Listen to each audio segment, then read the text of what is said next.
Hey kids, it's Trevy the Great here with another quick little battle report. This was a smaller game that I played at my local hobby store a couple days ago. It was only 2,000 points against a Brettonian player who evidently was fairly new to 8th edition. Here's my army all set up. It's a pretty standard list. I toned it down for my 2.5k because ostensibly it's only 2,000 points, so I had to drop 500. I have a Goatstar, 35 gores with additional hand weapon, and then in there is a level 3 Bray Shaman with the Jagged Dagger and additional hand weapon, and then a Gore Bull BSB with the Banner of the Beast, makes the whole unit +1 strength. I have a level 2 Bray Shaman with the Herdstone. I have a level 1 Bray Shaman with nothing. Then I have a unit of 40 or so Ungores with spears, a big unit of 24 Bestigore with the Standard of Discipline, and the Beast Lord with the some defensive upgrades, and 3 Minotaurs hiding in the back. Here's a quick look at my opponent's list. He took a Brettonian list with, he opted for no magic, but lots of shooting. He had a Trebuchet, 3 units of 20 or so peasant bowmen, a little unit of peasant men-at-arms there, and then 3 knight lances. I think he had 1 unit of Knights Errant with his general in it, with some cool upgrades, and then 2 Knights of the Realm lances, 1 with his Battle Standard Bearer and 1 with just a normal paladin. Here's a quick pick of the battlefield. We've started deployment at this point, and I've got my Herdstone down, but as you can see, we have a building in the middle. We call that impassable terrain for simplicity's sake. Each side is all symmetrical. We have 1 forest in each corner and 1 hill on the other corner. So pretty sparse, lots of maneuvering room. Here's a picture after my first turn. I moved all my units up.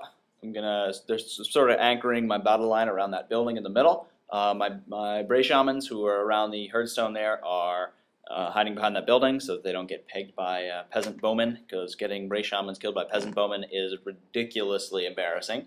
I've put my Bestigores over on the flank there to support my Ungores, because I figured my Ungores would need it, because they're only Ungores. I probably should have put them in the middle because that's where my general is, but it ended up working out in the end. My Minotaurs are sort of wandering around, wondering what to do. I put them behind the hill originally in case I lost the first turn, but I did get the first turn because my opponent prayed, because he plays Brettonians and they do funny things like that. And so they're just sort of following the Goatstar around and looking really stupid. Okay, so this is after my second turn. My opponent's moving up, as you can see. He's got some nice combos. Who's going to come charge my Goatstar, and he's got lances in front of my Bestigores and my Ungores. My turn 2, I tried to charge up, and I charged with the Ungores and the Goatstar. I tried to charge those peasant bowmen with the Goatstar and the other peasant bowmen with the Ungores, because the way he had positioned his men-at-arms, I couldn't actually charge the men-at-arms, which would have been an easier charge, because I would have hit the bowman, and I can't. The way I read the rules anyway, I can't impact another unit with my charging unit. So that was unfortunate. His Trebuchet was up on that hill, up in the top there. That actually ended up blowing up in the first turn, which is kind of funny because almost every time I see a stone thrower used, it destroys itself. So I think I'll be staying away from stone throwers in my future armies if I ever do take an army with a stone thrower. My Minotaurs are still moving up, wondering what to do. They've taken a couple wounds from shooting, but other than that, I've only lost 1 or 2 models from shooting. I got Curse of Anra here on my my level 3 Shaman, so I've been shutting down units pretty easily from now. So let's see where we go. So what ends up happening is my opponent actually charges his peasant men-at-arms into my Goatstar. He didn't charge with his knights over there. They could have done some damage, and I'm not sure why he did that. I think maybe he was going to try to hold me up with the men-at-arms and try to get some more units into a better position.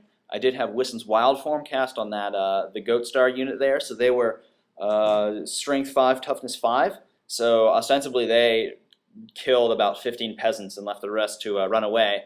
And my Great Bray Shaman there was able to charge up some power dice from the Jagged Dagger, which was also useful.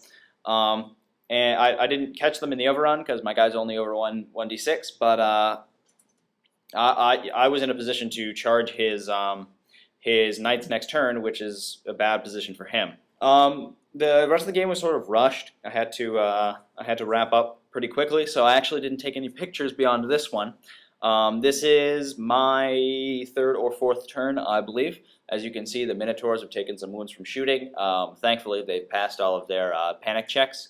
And my Ungors up in the top left corner there have charged the peasants, and they end up wiping them all out because I got Wissen's wild form off. I did charge the Brettonian Knight in the front there. I killed a bunch of them, and then they ran away, but I failed to catch them. I did run into the Brettonian peasants there and run them down. On the other flank, it's not in this picture because I'm silly and didn't take any pictures, but he put his knight errant unit pretty close to my Bestigors, a little too close actually. My Bestigors actually charged the knight unit. I don't think he expected my guys to have such a large charge range in 8th edition. He was positioned perfectly for a lance charge, but a little too close so that my infantry could get up. Because their average charge range is 12 inches rather than 10 that it used to be in 7th edition. So that was a mistake he made, but I ended up did 2 wounds to a general in a challenge and then killed a bunch of knights and ran them off the board. Later on, I ended up with the Goatstar. I broke the unit of knights they were in combat with. I charged the peasant bowmen in front of me. I killed them off, and then I charged the knight unit again and I think wiped them out.